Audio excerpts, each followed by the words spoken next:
Previously on the Traveling Together Journal, we celebrated Thanksgiving at a trailer park in Cancun, Matt surfed the Caribbean Sea for the first time, and we had a logistics adventure trying to order a new camera in Mexico.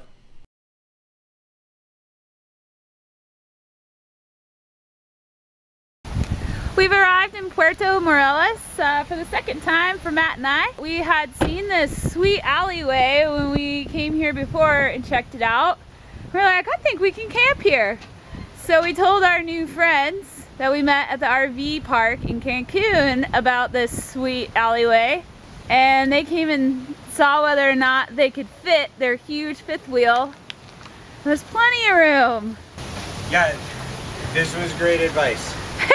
Spot. So we are all gonna camp in this alleyway in this beautiful resort town, Puerto Morelos.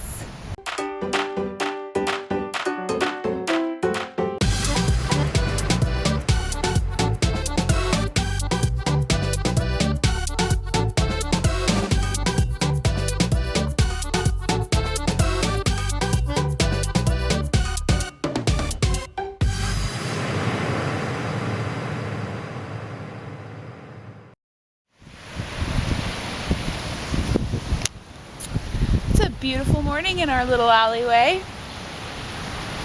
So I've got to use the restroom and I really need a cup of coffee. So I'm gonna go see if I can score one in the resort.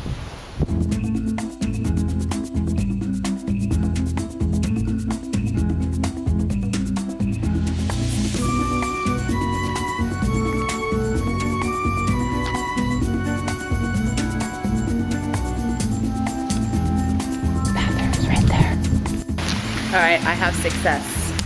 2 hot cups of coffee. And I was able to pee next to the pool. Not in the pool though. Not like really next to the pool, but there's always bathrooms next to the pool.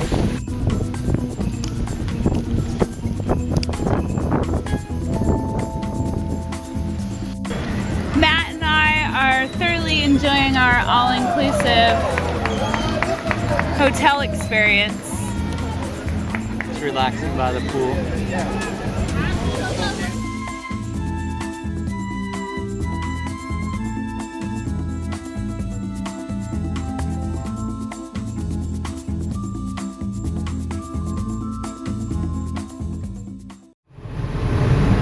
Bye guys! Safe travels!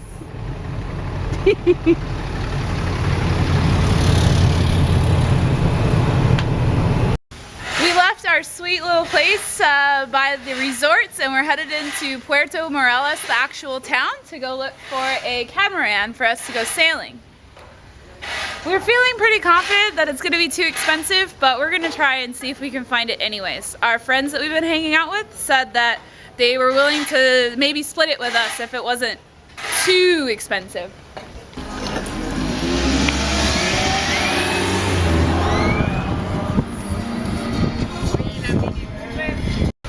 Alright, so we just got some good intel from one of the guys who sells snorkel trips and fishing trips. Couple of letdowns. One, they don't rent the Hobies at all here because it is a protected reef and it's a federal offense for us to go sailing or fishing. So we can't do any spear fishing. All fishing has to be on the other side of the reef, which is probably like 500 yards. Do you think that's a good guess? 500 yards? Yeah. 500 yards from the shore is where the reef starts. So yeah, our hopes of going spearfishing and then also renting the Hobie Cat got let down, but at least we found out. Yeah.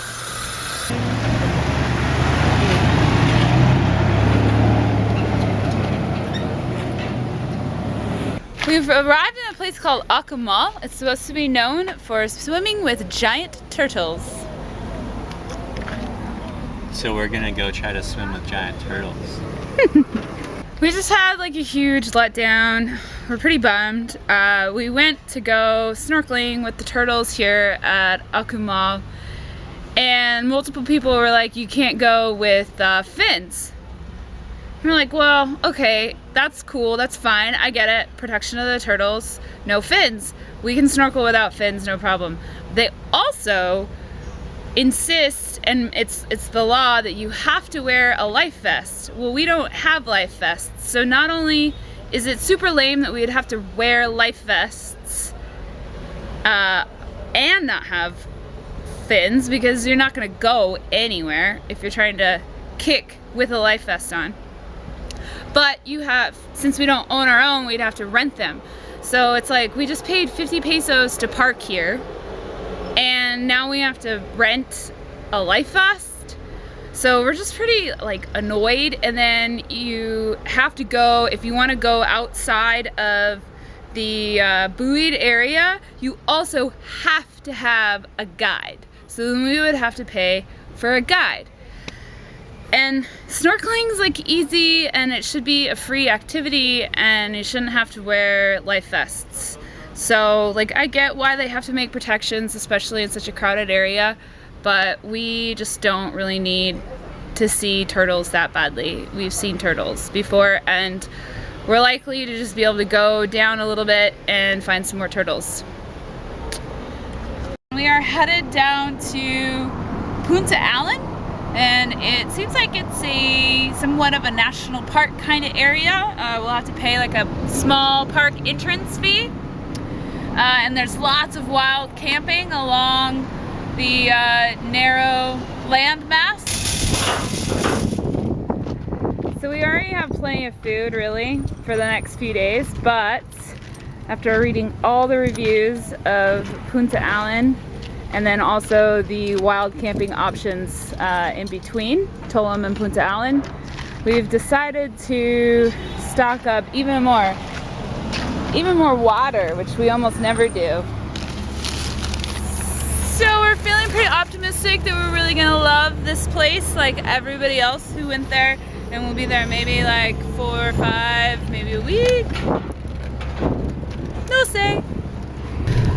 Well, we are having one of those travel days where things just don't seem to be going very well for us. We just drove all the way through this little hippie beach community of Tulum to get to the national park, and we get to the gate where we're supposed to pay for camping, and he sees our dog and says, absolutely no, you can't even go to Punta Allen, which is a town, and there's all these camping places, like established camping places, and they all say the dogs are okay. We like looked, and so we don't know, this must be some new rule, just like the life vests at the Turtle Beach, a new rule. So it's just, yeah, it's just a really disappointing afternoon, and we're now getting into that hour where we need to figure out where we're gonna camp.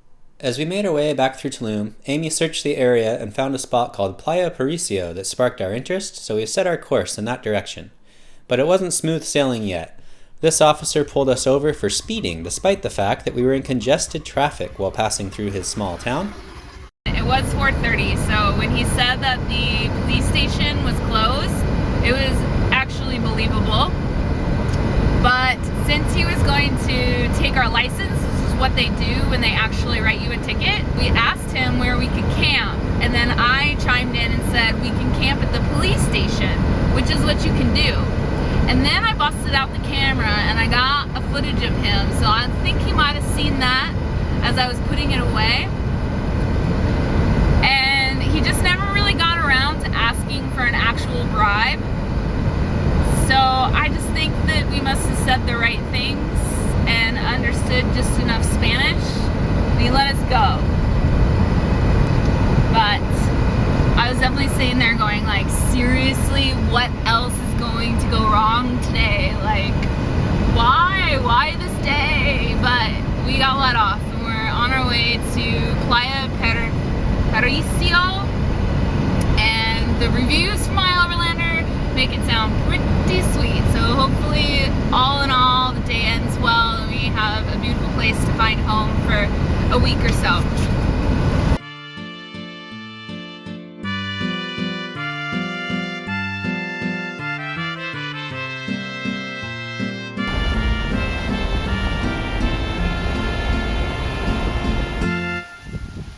long day of a few disappointments and a little bit of stress with the police and stuff, but it feels really nice to be on a beach and not currently feeling like we're surrounded by huge resorts and tons of people and stuff.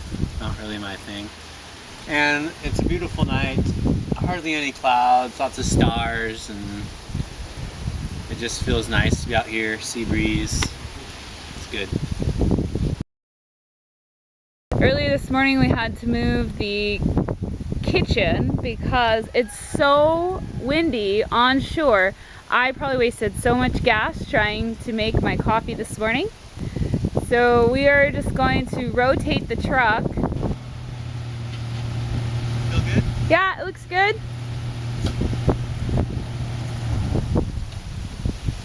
Alright, it's been 3 nights so far at Playa Paraiso on the Caribbean coast of Mexico. And the Austrian guy here is so nice. He took our trash that we had picked up yesterday evening and said he would take it to the facility for us since he goes there regularly to take the stuff that he cleans up. He cleans up the beach for like maybe an hour every morning, I've noticed. And last night he hooked us up with these awesome homemade coconut drinks. Tastes like coconut and alcohol.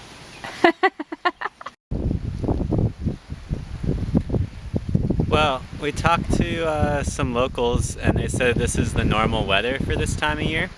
So I don't think there's much point in waiting for a glassy day. It doesn't really sound like it happens that often. So I'm going to go snorkeling. Figured we're out here, might as well get in the water, check it out.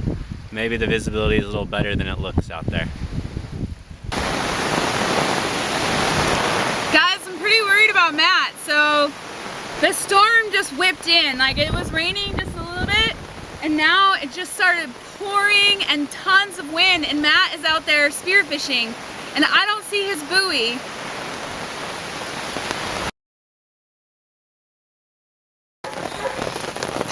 That was truly, truly terrifying. I've never been so afraid of losing someone I love. So I was running down the beach because the wind was blowing in that direction, so I figured if Matt, because he's smart, he's a good swimmer, if he was getting blown in that direction, he would swim that direction, but he would swim towards shore. So I just started running, and these fishermen, I tried to say something to them, hoping they would maybe, I don't know, maybe take me on the boat to go looking for him, and they waved me away. And I didn't want to go push it because the Austrian guy had said that at night people scan the beach looking for like cocaine and stuff, like drugs, because this is the direction of the wind and it all gets blown here. That's why there was so much trash here. So I didn't want to push it. They told me to go away, I went away, so I just kept running down the beach, and then the guy actually came running towards me. I think he realized that I just needed help. And I was able to tell them what happened, that my husband's out there spearfishing and he had a buoy. And they said, okay, yeah, we've seen him, like he's way out there. So they started to get the boat ready, and I said, like, do you know where it's at? Like, I can't see it. They kept pointing in there. I'm like, so you can see it? And they're like, yeah. And so eventually I saw it, and Matt was swimming directly inshore. So those are the fishermen that were gonna help me out.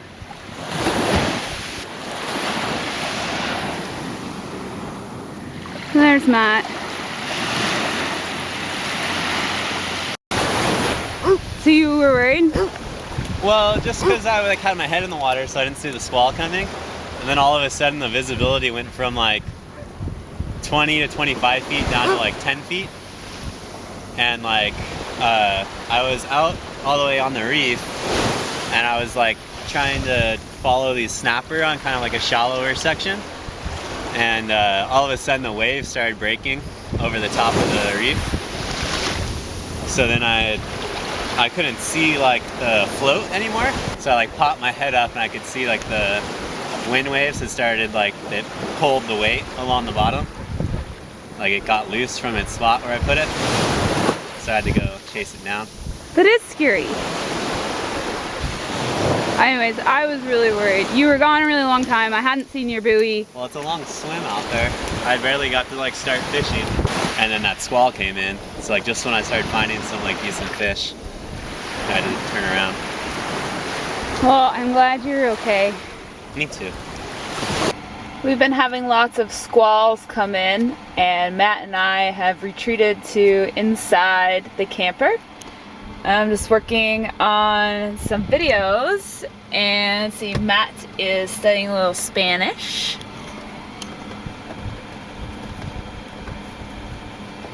Working on it. So we're experiencing another little flash storm. And we've been here for over a week. And we're running out of water. Now I'm getting some water.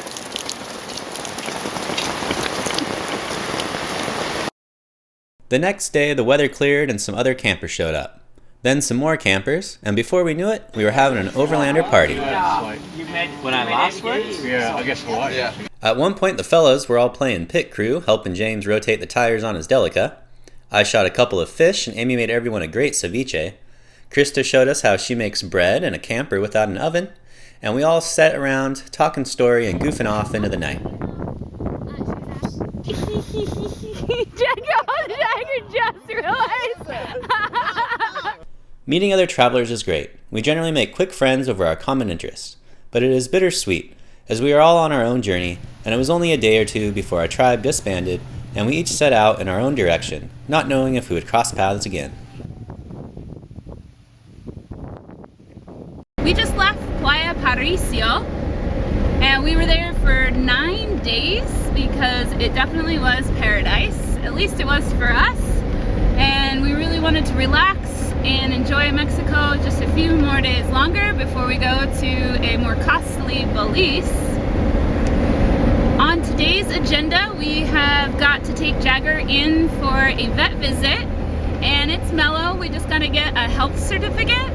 So we're gonna head into the city of Chetumal, get a vet visit hopefully, go to Walmart and stock up on all our dried goods since Belize is known to be more expensive. And we're hoping to end the evening back at Lake Bacalar, and we'll stay there probably 2 nights, resting and cleaning and getting ready for the big border day. Alright, we've arrived at a place called Happy Doggy. And this is gonna be our first attempt at trying to get Jagger a health certificate. 33 kilos y medio. Well, we got his health certificate. It took a lot of explaining because it was just like a letter. It wasn't like an official form.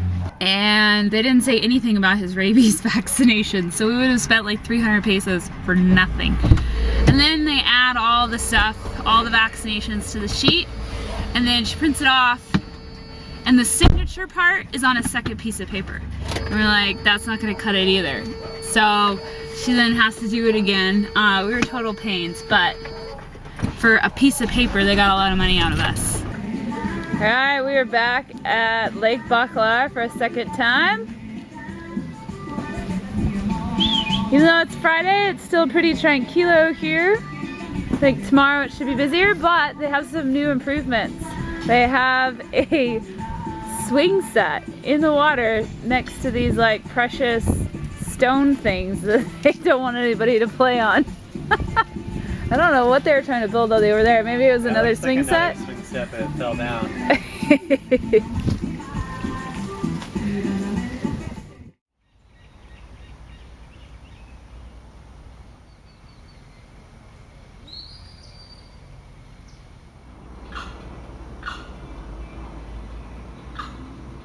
We were going to head to Belize tomorrow, but we ended up just kind of getting distracted working on another episode, and then we hadn't actually researched Belize hardly at all. So we kind of tried to put a hard day's work, really hard day, of looking into the kind of things that we want to do.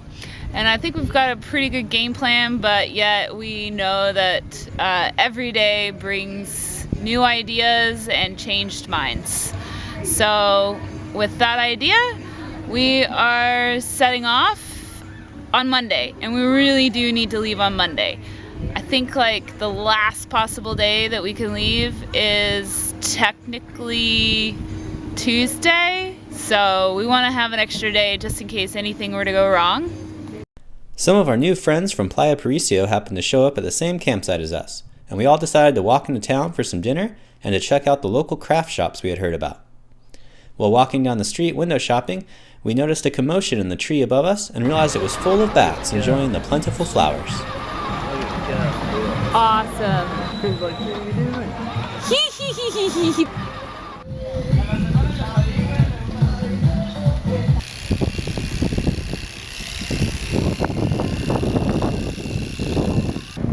We got everything out of the back of the truck, and we are getting ready to try to smuggle some dog food, a little bit of beer, and some very classy boxes of wine. Anything to save a few dollars. And Matt's back there cleaning out the details of the truck.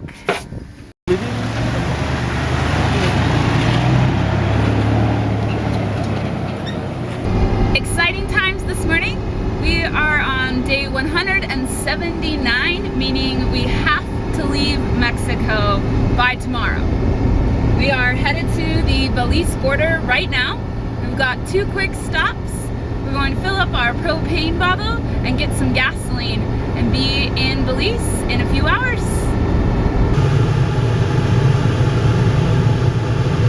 Feeling pretty good about this propane refill station. It's been 13 days since they've had an accident. Way to go, guys.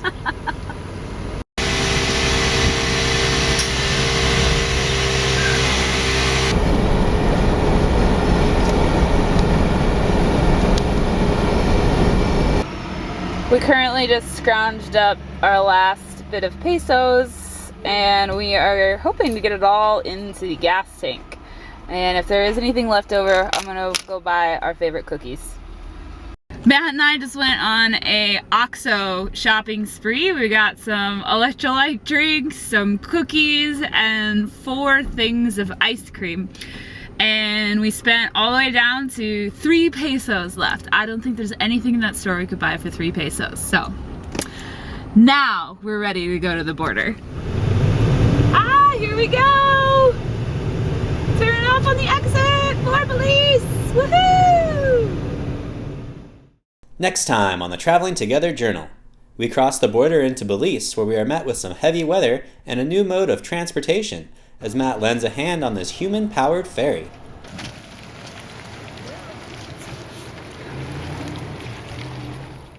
Stephen Howells, thank you for joining the expedition support team on Patreon. This bag of trash is for you.